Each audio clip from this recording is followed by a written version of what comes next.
के परमेश्वर के हम उस उद्देश्य को जो विवाह होने के बाद का है वो पूरा नहीं कर पाएंगे। तो पति पत्नी दुनिया में बहुत सारे हैं, पर वो पति पत्नी जिनके एक साथ एक सूत्र में बंधने का उद्देश्य परमेश्वर का उद्देश्य पूरा करना है, वो वास्तव में विवाह है। और ये हमारे लिए आवश्यक है कि जब हम परमेश्वर के वचन की ओर देखते हैं, सबोपदेशक की पुस्तक उसका 4 अध्याय और उसके 9 से लेकर 12 पद तक यदि आप पढ़ेंगे तब वहां पर बहुत सारी बातें, पर मैं 2 वचन बोलूंगा। 9 और 10 पद में लिखा हुआ है, 1 से 2 अच्छे हैं क्योंकि उनके परिश्रम का अच्छा फल मिलता है, क्योंकि यदि उनमें से एक गिरे तो दूसरा उसको उठाएगा, परंतु हाय उस पर जो अकेला होकर गिरे और उसका कोई उठाने वाला ना हो।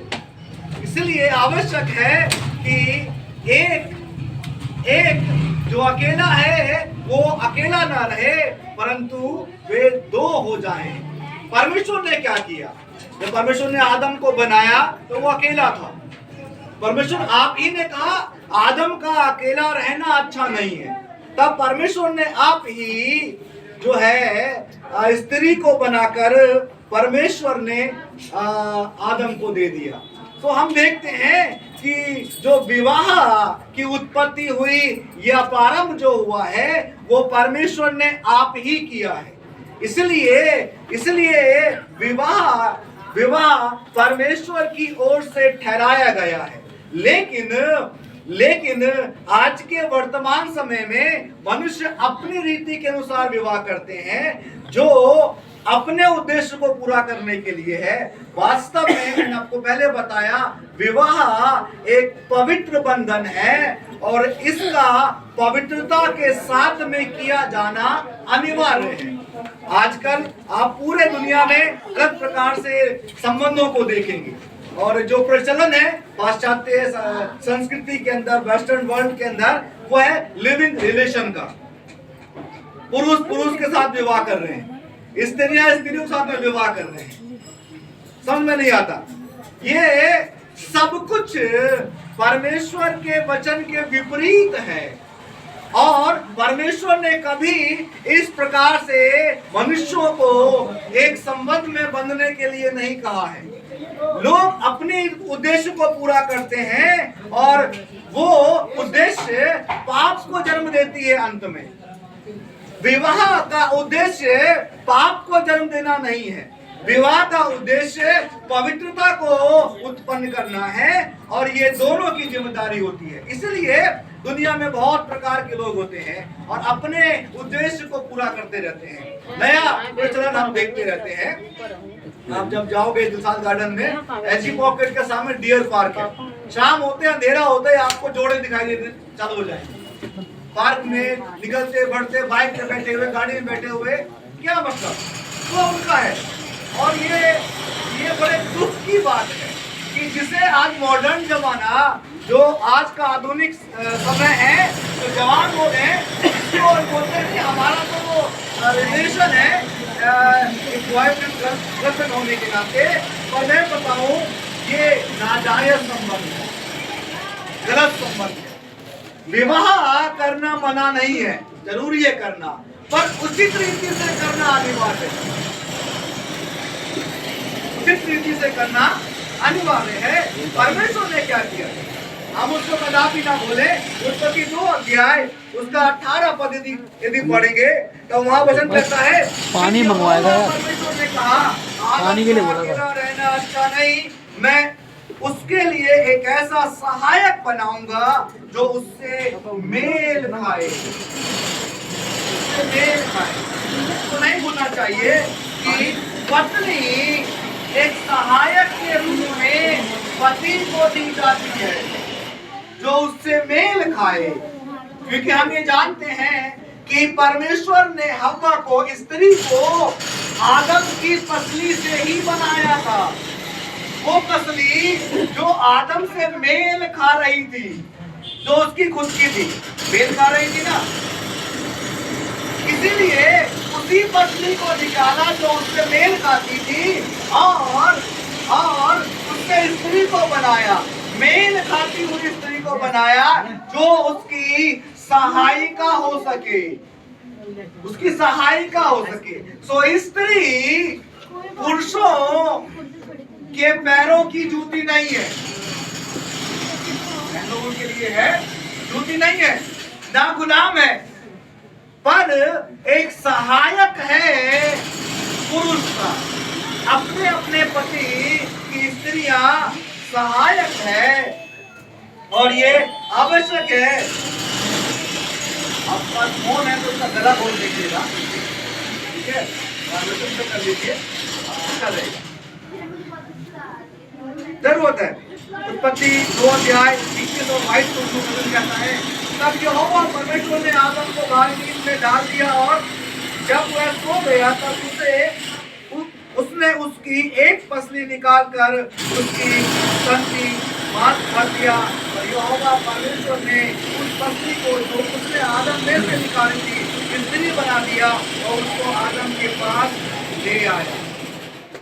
तो अब हम जानते हैं कि स्त्री अकस्मात पैदा नहीं हुई, एक सुनियोजित तरीके से परमेश्वर ने आदम के लिए उससे मेल खाने वाली सहायिका बनाकर उसको दे दिया। हालेलुया।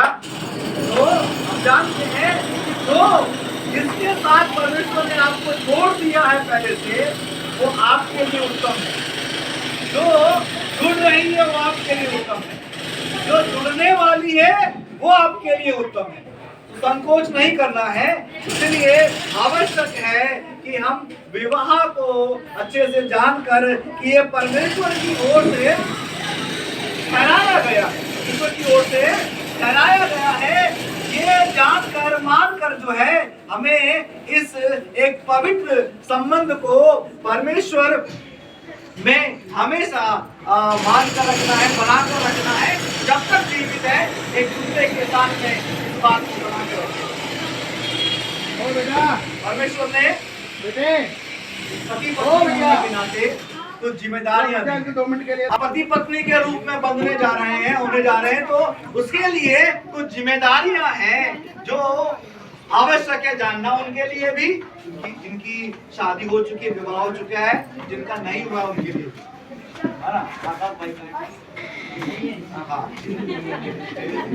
ना। नहीं कोई वो बहुत अच्छा। आप इनको बोल दो, थोड़ा दूर हो जाएंगे, यहीं बैठ जाना, ऊपर ऊपर चले जाओ। ठीक है आकाश,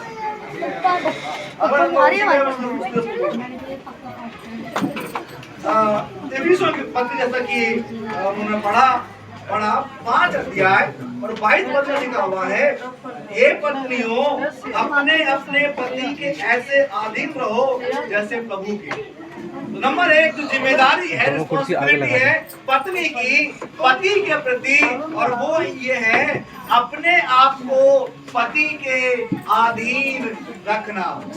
अधीनता अनिवार्य है, अधीनता हमारे लिए अनिवार्य है। जैसे हम परमेश्वर के अधीन है, वैसे स्त्री के लिए पति के अधीन होना अनिवार्य है। मैं फिर रिपीट कर रहा हूँ, अधीनता का अर्थ गुलामी नहीं है, अधीनता का अर्थ गुलामी नहीं है, पर अधीनता इस बात को प्रमाणित करती है कि जो वचन में ठहराया गया है पत्नी के लिए, वो उस वचन को मान रही है। हमारे लिए वो ठहराया गया है, आवश्यक है। और ऐसा नहीं है कि केवल पत्नी के लिए ठहराया गया है, पति के लिए भी ठहराया है। पत्नी या पति में से कि मेरे लिए कम है या उसके लिए ज्यादा है, या मेरे लिए ज्यादा है उसके लिए कम है, वो बराबर है। तो पत्नी के लिए आवश्यक है अपने अपने पति के अधीन रहना जैसे प्रभु यीशु मसीह। तो पत्नी के लिए पहला स्थान उसके जीवन में यीशु मसीह का है, और उसके बाद दूसरा स्थान पति का। प्रभु के अधीन होना, प्रभु यीशु के अधीन होना अनिवार्य है। जो पहले स्थान पर है और दूसरे स्थान पर पति, और उसके भी अधीन होना है जैसे प्रभु यीशु मसीह। हालेलुया। तो पति के लिए। 25 पद कहता है, हे पतियों अपनी अपनी पत्नी से प्रेम रखो, जैसा मसीह ने भी कलीसिया से प्रेम करके अपने आप को उसके लिए दे दिया।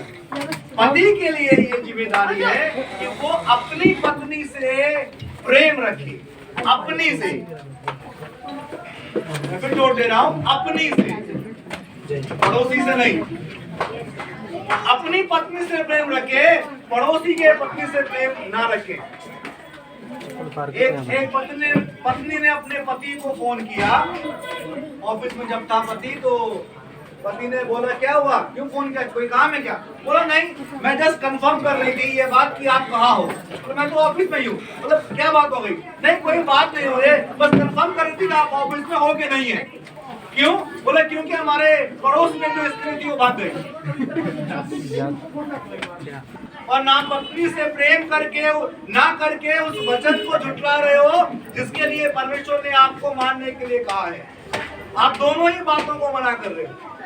पर विश्वासी होने के नाते हम लोगों के लिए अनिवार्य है, आपको जो पसली मिली है उसका सम्मान करें और उसके साथ प्रेम रखें, प्रेम रखें। इस प्रकार जरूरी है। कई बार इस बात को मुझे आपत्ति होती है, बहुत सारे लोगों को नहीं, अपना अपने अपने तरीके से व्यवहार करने का तरीका है लोगों का। और मेरा मानना है कि यदि आप एक दूसरे का पति पत्नी होने के नाते सम्मान करते हैं और आदर के साथ बोलते हैं, झगड़ा कभी नहीं होगा, कभी झगड़ा नहीं होगा। यदि पत्नी बोलती है आप करके, और यदि पति भी बोले पत्नी को आप करके, सम्मान देने के लिए, मैं ये नहीं बोल रहा हूँ कि छोटा हो गया पति आप बोल के, नहीं, सम्मान देने के लिए आपसे अंडरस्टैंडिंग है, पर झगड़ा नहीं होगा। आप किसी से आप करके बात करोगे, निश्चय आप जान लो कि झगड़ा नहीं होगा, है ना।